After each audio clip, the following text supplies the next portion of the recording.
আজ সন্তানের গায়ে কলম লাগাতে পারো তুমি। বিশ্বাস করে আমি যার মুখ থেকে দুধ বের করেছি সেটি বলে নিজের মনটাকে ধরণ করতে করতে বিশ্বাস করে করতে হবে যা কাকুমণি। হ্যাঁ, বলবান আর তার বৌদিমণি যে কথা তর্ক বিতর্ক হচ্ছে, আমি আড়াল থেকে সবকিছু শ্রবণ করেছি।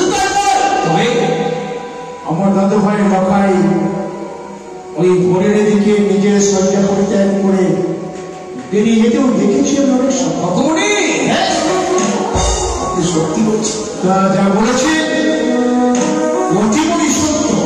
যদি সত্য হয় তবে আমি কি বলেছি যাওয়ার সময় সন্তানকে অভিশাপে দিয়ে গেছে। অভিশাপ? সন্তানকে যদি আমরা বিরাম না দিই আমাদেরকে নাকি সন্তানের মৃত্যু বলে ওই বিয়ের কথা শুনতে গেলে যেন ভয়ে আমাদের মুখখানা যেন থরথরে করে কেঁপে ওঠে। তুমি সত্য বলেছ কাকুমণি গো, বোঝার যবে থেকে আমি এই জন্মকের প্রাসাদে এসেছি আপনাকে পিতার চোখে দেখে এসেছি, আপনাকে পিতা বলে সম্বোধন করেছি আমি। এমন আপনি একটি যুক্তি বের করবেন, এদিকে আমার শিশু সন্তান, অপরদিকে আমার স্বামীর মান সন্তান, দুই গুণের যেন বদলাই ভাবে কাকুমণি। তাই ভাবে বললাম বিশ্রাম করতে বিশ্রাম করুন।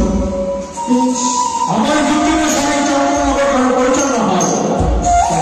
আজকেও আপনি এমন কি যুক্তি বের করবো? কিন্তু কাকুমণি কি আমি নিজের ভাগ্যের কাছে হেরে গেলাম। নিজে গেলে মানে আমি কঠোর প্রতিজ্ঞা করেছিলাম, এত করে সন্তান আমি হারিয়েছি, অবশেষে পেয়েছিলাম লক্ষ্মী ঘরকে। গর্ব হয়েছিল আমার, মনে মনে স্থির করেছিলাম, কঠোর প্রতিজ্ঞা করেছিলাম কোনোদিনও লক্ষ্মী ঘরকে আমি বিবাহ দেব না। চিরতর অমর করে রাখবো আমার চম্পতির রাজপ্রাসাদে। হলো না আমার সম্পূর্ণ সবই আশা ব্যর্থ হয়ে গেল। ব্যর্থ নয় চাঁদ, ব্যর্থ নয়। বলতে চাইছিলাম ভেঙে দেওয়া সেই প্রতিজ্ঞা ভেঙে দেন। যে শরীর স্পর্শ করে প্রতিজ্ঞা করেছিলেন ওখানে কোনোদিনও বিবাহ দেবে না। আর কি আমার এমন একটি সন্তান রয়েছে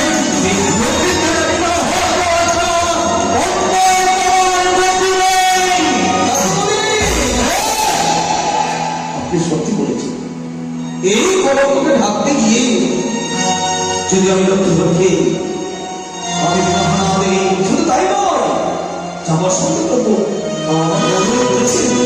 যদি আর সপ্তাহের মধ্যে আমি বিবাহ না দিই হয়তো বিবাহ হয়ে সন্তানের করতে হবে। বিবাহ দিলে বজায় থাকবে তোমার মান সম্মান, বজায় থাকবে তোমার বৌদ্ধের কথা। যদি তাই হয় তাই এমন একটি যুক্তি বের করবো আমি মহিলা যেতে বলে এমন সলিসিত রেখে আমার দাদু ভাইয়ের বিবাহ হবে স্ত্রী করবেন। সঙ্গে নেব অষ্টগণের লোহ করা লঘু করলো। হ্যাঁ, সমগ্র যেমন কোষ্ঠীকে পাথর দিয়ে সবাইকে যাচাই করে সেইভাবে আমরা যাচাই করে নেব অষ্টগণের লোহ করাই দিয়ে প্রতিজ্ঞা করবে আমরা যে হৃদয়ে দেবে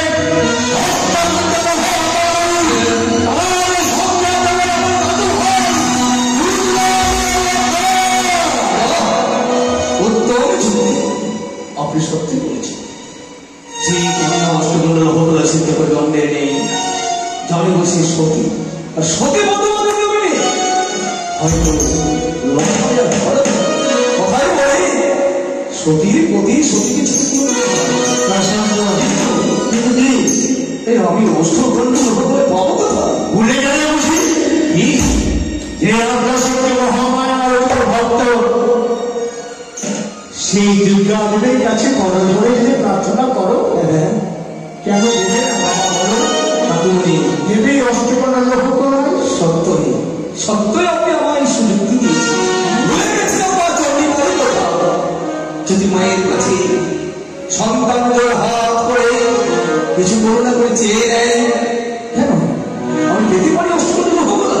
তবে আমি বিলম্ব নয়, এই মুহূর্তে মায়ের শরণাগত হয়ে মায়ের জলে পুষ্প জলে